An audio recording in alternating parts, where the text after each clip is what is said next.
Hello everyone, welcome to my channel cheminsideronline.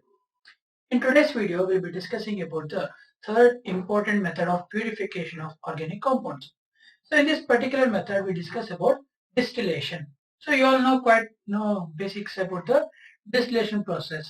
That is liberating a particular liquid, volatile liquid to its particular vapors and then condensing those vapors to form a liquid. So before explaining the distillation process, you need to know about two particular processes of conversion of physical states. One is evaporation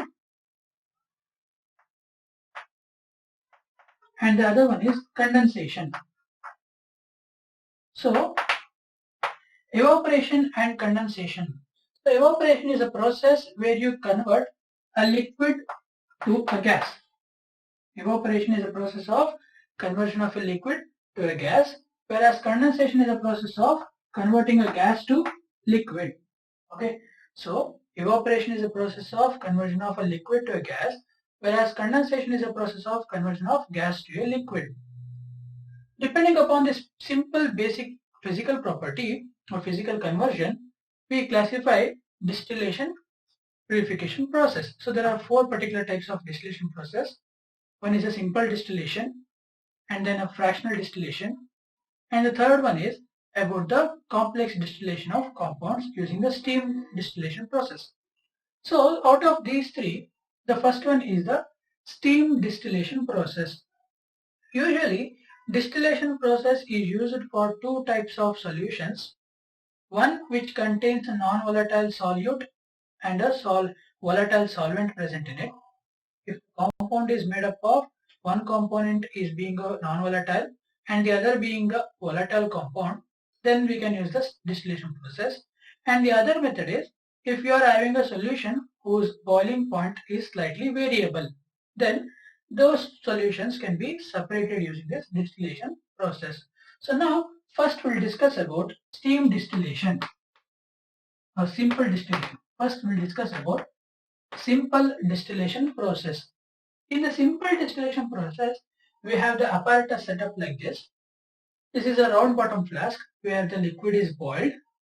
So when you pass heat to this particular round bottom flask, which is connected to a thermometer and an outlet tube at the top, the liquid present over here evaporates to form vapors. So when does a liquid boil? The point you need to remember for a liquid being boiled is a liquid will boil only if the particular vapor pressure of the liquid is equal to the external pressure in the environment. That is, when the pressure around the environment is being equal to the vapor pressure of the liquid, then the liquid starts to boil. Now, this particular solution, let us consider this is containing two different solutions of two different liquids which are having a complete difference in their boiling point. For example, aniline and chloroform. If you consider aniline and chloroform, these two solutions are miscible liquids. That means they mix up with one another to form a homogeneous liquid solution. And clearly these two have a very different boiling point. That is approximately a range of 100 degrees Celsius or 100 Kelvin between one of these two. So when you boil that particular solution to a respective temperature, the one which is less volatile means it being slow in boiling. So the one which is less volatile stays as a liquid for a longer duration, and the one which is highly volatile, that is which is having a very low boiling point, boils in the solution and forms vapor. So it will be forming vapor and moving in the upward direction in this particular process. Once it is forming a vapor, it will be later flowed out to the outlet tube present attached to the particular round bottom flask, which is then passed through a condenser. Now we have completed one physical conversion of liquid to a gas. Now on passing that through a condenser, which is having a continuous flow of cold water from the top to bottom in the condenser, what we observe is the gases of vapors formed of the liquid will be cooled to form condensed matter, and it is collected as a liquid. So it may be distilled liquid. So for example of aniline and chloroform vaporizes faster Therefore, it will be the first one to be accumulated in the collecting jar. Okay, and later after some period of time, we'll observe the second liquid being vaporized, and we'll be collecting that particular second liquid later. Okay, so this is a simple distillation process where you have two volatile solutions which is having a difference in their boiling point. Now, what if you have two liquids mixed to form a solution having very small difference in their very small difference in their boiling point? Like for example, petrol mixed with kerosene or diesel or any petroleum product. Then what we do is, instead of considering them for the simple distillation process, we consider a second type of distillation that is called fractional distillation. So in the fractional distillation process, what we do is, instead of taking a round bottom flask with a single tube present in it, we take a round bottom flask to which a fractional distiller collector is attached. So to the round bottom flask itself, we'll connect one more device in this manner, which is called fractional distillation tube. Okay. So when you connect a fractional distillation tube to it, this fractional distillation tube will be having multiple distiller beads. So this particular fractional distillation container or a tube in the fractional distillation process, we'll be using a fractional distillation tube which contain very minute beads present in it.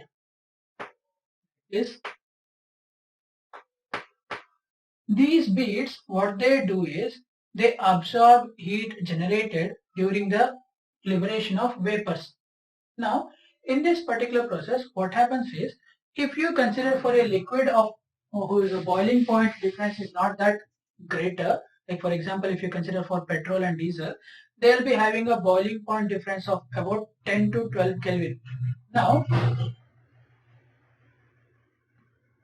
if you consider this particular tube, fractional distillation tube as such, which I have done on the right hand side. So let us say orange is a petrol color and red is a for a diesel color. So let us say diesel is a highly less volatile liquid. So it forms a vapor like this. Okay.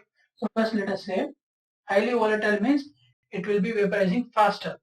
Now the highly volatile liquid condenses slower. Highly volatile liquid condenses slower. That means, I'll write it down for you. If a liquid is highly volatile, that means it has low boiling point.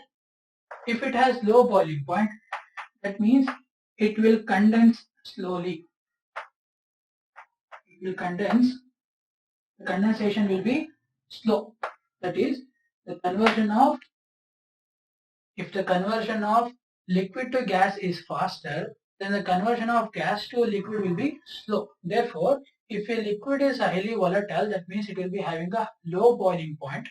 If a solution or a liquid is having a low boiling point, it means it will be condensing in a slow rate. Now, so highly volatile we are considering for the example of diesel. Okay. So if you have diesel, which is a highly volatile liquid, now this highly volatile liquid will form vapors and move upwards along with the petrol also, because it is also having a similar boiling point as compared to diesel. So we'll also have petrol present in the vapor form. Now out of these two, since petrol boiling point is slightly greater than that of the boiling point of diesel, the petrol molecules will be condensed faster. That is because if you consider for high volatile compound and for the low volatile compound, the low volatile will be having high boiling point. Therefore, they will be forming a condensed liquid faster. Hence, as the liquids mixtures in the vapor move upwards, the diesel vapors heat up again because of the new formed vapors.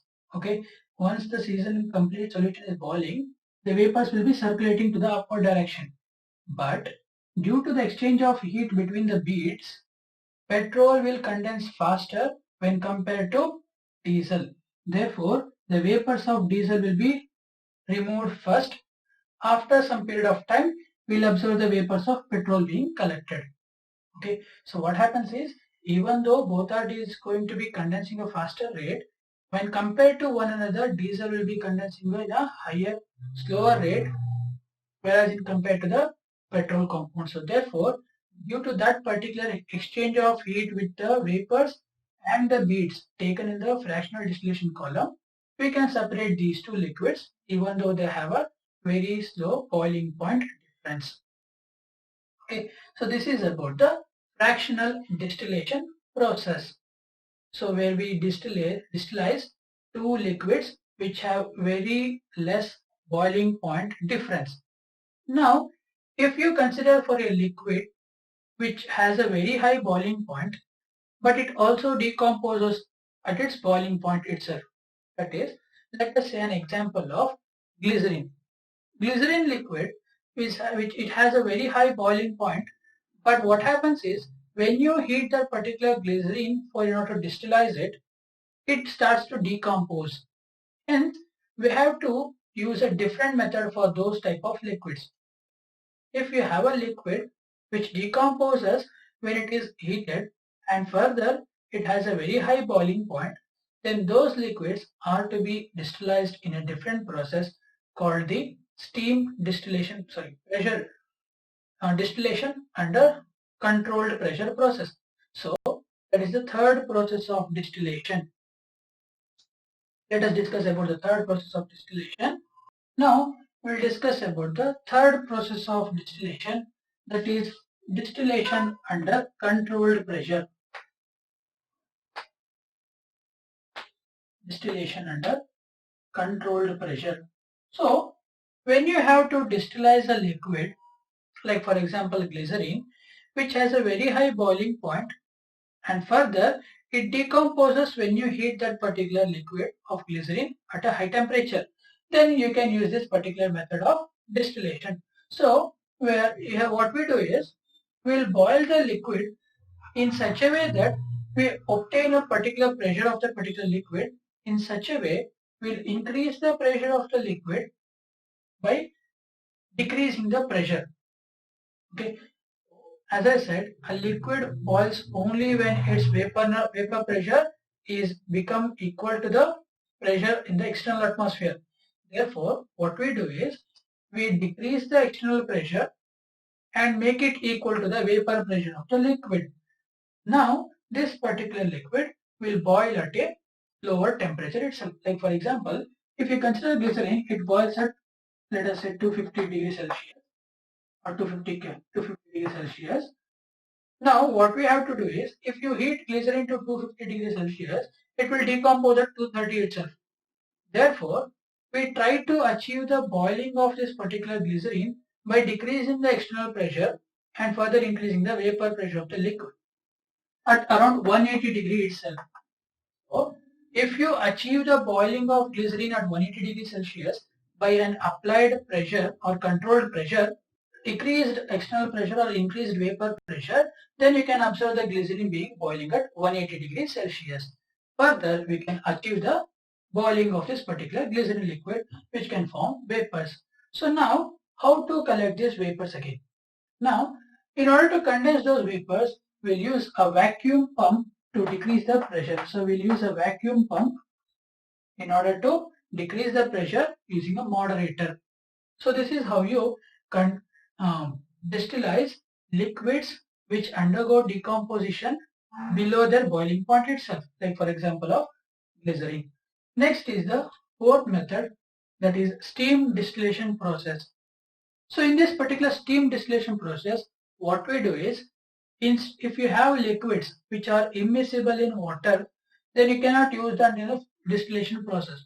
Therefore, if you have two liquids which are immiscible in water, what you do is we connect the steam collector, is a round bottom flask filled with water, and heat it up in order to produce steams. This particular steam will be meant to allow through the pass through another round bottom flask in which the liquid which is to be distilled is placed. So if this is the round bottom flask, Now what you do is, we'll have this particular steam generated by boiling water pass through one more container or a round bottom flask in such a way that the particular container will be having the liquid which is to be distilled. So now this steam will be passed directly into the solution which is to be distilled. This is the solution which is to be distilled, and we'll have that particular vapors being collected in a different outlet tube like this. Okay, so now if you observe carefully, the steam which is generated in the steam bubble is not being allowed to directly collect at the collector. So what we have doing here is, we are increasing the steam by boiling water, and the vapors of this steam is passed directly into the solution which is to be distilled. So the solution which contains organic liquids will be bubbled with the hot steam. Therefore, they increase their temperature. On their increase in temperature, they form vapors, and those vapors get collected on the surface here, and then it will be collected in the other container. Okay, so this is the fourth method of distillation, that is steam distillation of liquid. So once you obtain this liquid, it may have vapors of steam also, but if you are slightly heating this particular compound, water will get evaporated, leaving behind the steam. So this is about the process of distillation. In the next video, we'll discuss about diffracted extraction and the process of chromatography. I hope you have understood this 4 distillation process. If you have any doubts regarding this particular distillation process, please do comment down below, or you can mail me those doubts to my mail ID which I have provided in the description box. Thank you for watching.